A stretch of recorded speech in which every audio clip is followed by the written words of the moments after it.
Video disclaimer: This video is only for entertainment purpose, so please don't take seriously. Hello guys, मेरा नाम है मानव और आपका स्वागत है आपके अपने चैनल आरसी मैशअप में। गाइज, आज के इस वीडियो में हम देखने वाले हैं एक कमाल के मैशअप रिएक्शन को। अगर आपको ये मैशअप रिएक्शन की वीडियो पसंद आएगी तो वीडियो को लाइक और शेयर जरूर कर दीजिएगा और चैनल पे नए हैं तो चैनल को सब्सक्राइब जरूर कर लीजिएगा। Thank you. तो गाइज, आगे की बात हम वीडियो खत्म होने के बाद करते हैं, तो चलिए इस कमाल के मैशअप रिएक्शन की वीडियो की शुरुआत करते हैं। Hope you will enjoy. लेकिन आप आते हैं मेन टॉपिक की तरफ, जो कि है भारत। मतलब भारत का ये आखिरी कदम बोला जा रहा है। मतलब ऐसे लग रहा है जैसे ये आर्य पार वाली बात हो रही है, पार वाला सीन है। तो इससे जाहिर हो रहा है कि भारत वाकई इस बार बहुत ही बड़ा सीरियस है और भारत को कोई ना कोई इसमें गारंटी भी मिली हुई है। क्योंकि 10 सितंबर का जिस तरह बोल रहे हैं ना, क्योंकि उसमें काफी सारे और कंट्रीज को भी इंडिया मिलाकर जो है मेरे ख्याल से प्रस्ताव रखेगा। अब वो देखते हैं कि यूएन क्या करता है। क्योंकि आपको कुछ दिनों पहले हम वीडियो लेकर आए थे, काफी देश 150 के इस तरह देश भारत के साथ रेडी बैठे हुए थे। और अब तो भारत एक प्रेसिडेंट भी यूएन का एक सेक्टर का बन गया। और दूसरी बात भाई, भारत जितना, मैं कहता हूँ हिस्ट्री में भारत इतना मतलब नहीं है इसके लिए। सीट को लेकर बड़ा दाव चलने वाला है, तो चलिए इन दोनों की अपडेट को डिटेल से समझते हैं। दरअसल दोस्तों, सामने निकल कर आ रही लेटेस्ट अपडेट के अनुसार ईरान द्वारा इजराइल पर रातों रात किए गए हमले की वजह से अब इजराइल ने संयुक्त राष्ट्र में एक आपातकालीन बैठक बुलाई और वहां पर दोनों देशों ने एक दूसरे पर आरोप प्रत्यारोप लगाने शुरू कर दिए। इजराइल की तरफ से ईरान को निशाना बनाते हुए संयुक्त राष्ट्र की सभा में खुलकर कहा गया कि अगर दुनिया इजराइल की बात पहले ही सुन लेता तो उसे यूनाइटेड नेशन में आज ये आपातकालीन बैठक नहीं बुलानी पड़ती और इजराइल के लोगों को ईरान द्वारा किए गए आतंकवादी हमले की आवाज से जागना नहीं पड़ता। इजराइल ने कहा कि वह दुनिया को पहले भी कई बार ईरान की गतिविधियों को लेकर चेतावनी दे चुका है और ये बात किसी से छिपी नहीं है कि ईरान आतंकवाद को बढ़ावा देने के साथ ही टेरर फाइनेंसिंग और ट्रेनिंग में भी सम्मिलित है। लेकिन इन सभी बातों के बावजूद यूनाइटेड नेशन ने ईरान को रोकने के लिए कोई कदम नहीं उठाया और अभी तक ईरान के हमले को लेकर कोई बड़ा एक्शन या क्रिटिसिज्म भी देखने को नहीं मिला, जो इजराइल के लिए निराशजनक है। वहीं पर इजराइल के बाद ईरान ने भी काफी बड़े आरोप लगा दिए। ईरान की तरफ से कहा गया कि हर देश को अपनी रक्षा में शक्ति का इस्तेमाल करने का अधिकार है और ईरान इजराइल के खिलाफ इसी अधिकार का पालन कर रहा है। ईरान ने इजराइल पर कई बड़े आरोप लगाए और अपने हमले को जस्टिफाई किया, जिसकी वजह से यूनाइटेड नेशन में बुलाई गई आपातकालीन बैठक में इजराइल और ईरान के बीच जमकर हंगामा हुआ और पूरी दुनिया बैठकर ये सब कुछ देख रही थी। इसके अलावा ईरान ने सिर्फ इजराइल को ही नहीं बल्कि अमेरिका को भी टारगेट किया और अमेरिका पर इजराइल का समर्थन करने का आरोप लगाते हुए कहा कि इससे हालात और भी ज्यादा बिगड़ सकते हैं। अगर हम समझने की कोशिश करें तो ईरान और इजराइल के बीच युद्ध एक तरह से शुरू हो चुका है और ये बात पूरी तरह से तय है कि इजराइल ईरान के हमले का जवाब जरूर देगा। हालांकि ये बात भी काफी इंटरेस्टिंग है कि ईरान की तरफ से अचानक सैकड़ों मिसाइल और ड्रोन से हमला करने के बावजूद इजराइल के एयर डिफेंस सिस्टम ने 99% मिसाइल और ड्रोन को इंटरसेप्ट कर लिया था, जिससे ईरान जिस तरह का डैमेज करना चाहता था वह इजराइल को वैसा डैमेज नहीं कर पाया। जबकि कुछ दिनों पहले इजराइल ने सीरिया पर मौजूद ईरान के काउंसलेट पर हमला किया था, जिसमें ईरान के एक टॉप कमांडर और 7 उच्च सैन्य अधिकारियों की जान चली गई थी। ऊपर से इजराइल के पास अमेरिका का भी पूरा समर्थन है, तो ये कहना गलत नहीं होगा कि इजराइल के हमले में ईरान को काफी भारी नुकसान होने वाला है। बस ये देखना इंटरेस्टिंग होगा कि इजराइल ये हमला कब और कैसे करता है। बहरहाल बढ़ते हमारी दूसरी अपडेट की तरफ। तो दोस्तों, ये अपडेट भारत की तरफ से यूनाइटेड नेशन में परमानेंट मेंबरशिप और वीटो पावर को लेकर चले जाने वाले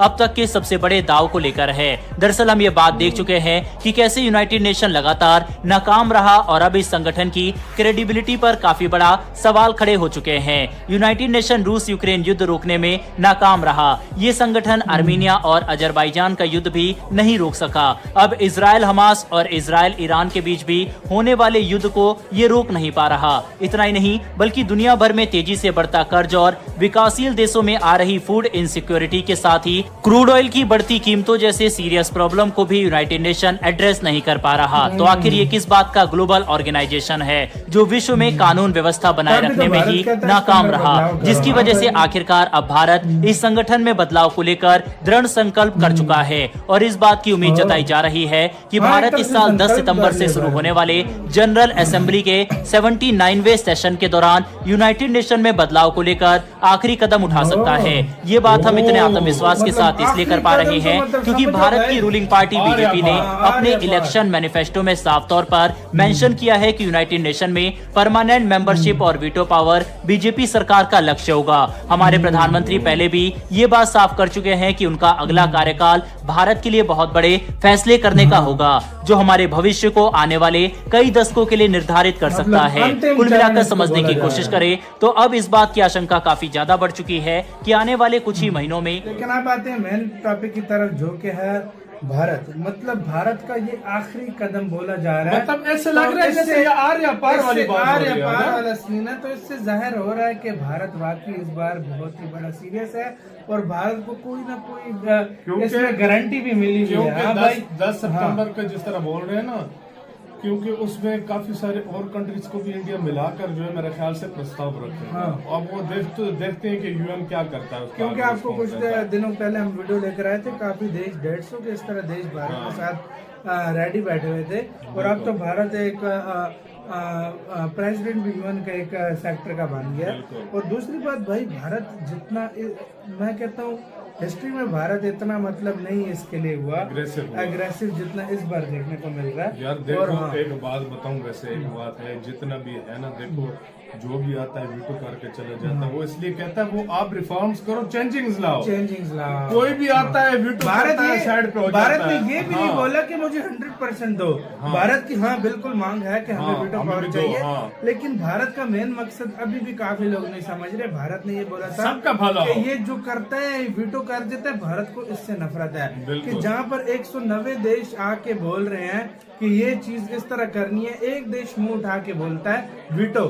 तो ये वाला जो है ये असूल गलत है, फिर तो 190 देशों की कोई इज्जत ही नहीं रही भाई। दूसरी बात ये कि इंडिया इस तरफ भी लगा हुआ है कि इंडिया चाहता है कि अभी जवाब मिल जाए 10 सितंबर। और भारत ने ये नहीं बोला, भारत ने बोला हर कॉन्टिनेंट से बना। अगर फर्ज करो इंडिया को अपना जो इंडिया चाहता है वो ना होगा तो हो सकता है इंडिया अपना अगला उनको बताएगा कि भाई हम इस तरह कदम उठाने वाले, भाई अब आपके आगे। और दूसरी बात यार, इजराइल ईरान ये एक दूसरे पे इल्जाम लगा रहे हैं। अब इनका क्या होता है या मैं तो कहता हूँ आगे कोई हमला नहीं हो। अच्छा यार ज्यादा बेटर है, नहीं तो ये वाला वर्ल्ड वॉर 3 की तरफ भी काम जा सकता है। जिस तरह उधर से रूस दे रहा है, इधर से अमेरिका दे रहा है, इधर से चीन दे रहा है। मतलब असल में यार दोनों को समझना भी चाहिए। वैसे इधर से ईरान अमेरिका और इजराइल को दबा रहा है, उधर से फिर लाजमी बात है इजराइल ने भी जवाब देना है, उधर से फिलहाल यूएस की मुझे ये बात इस दफा अच्छी लगी है। यूएस कहता है बदला लेना आप खुद लो, मैं नहीं जिम्मेदार। ये मुझे अच्छी लगी है, वरना वो 6 नहीं दे रहा, अगर वो खत्म करना चाह रहा है, वो खत्म करना चाह रहा है, वो खत्म। और उसने ईरान को भी सख्ती से बोला कि अब तूने किया तो देरी भी है। बिल्कुल सही बात। क्या होता है देखेंगे यार, ये भी आगे जानने को मिलेगा। अब क्या होता है, आपकी क्या राय है इसके ऊपर? अपनी राय गाइज आपको यह मैसअप रिएक्शन का वीडियो कैसा लगा, अपने थॉट को नीचे वीडियो के कमेंट में जरूर बताइएगा। वीडियो पसंद आई हो तो वीडियो को लाइक जरूर कर दीजिएगा। चैनल पे नए हैं तो चैनल को सब्सक्राइब जरूर कर लीजिएगा। तो थैंक यू, मिलते हैं नेक्स्ट वीडियो में।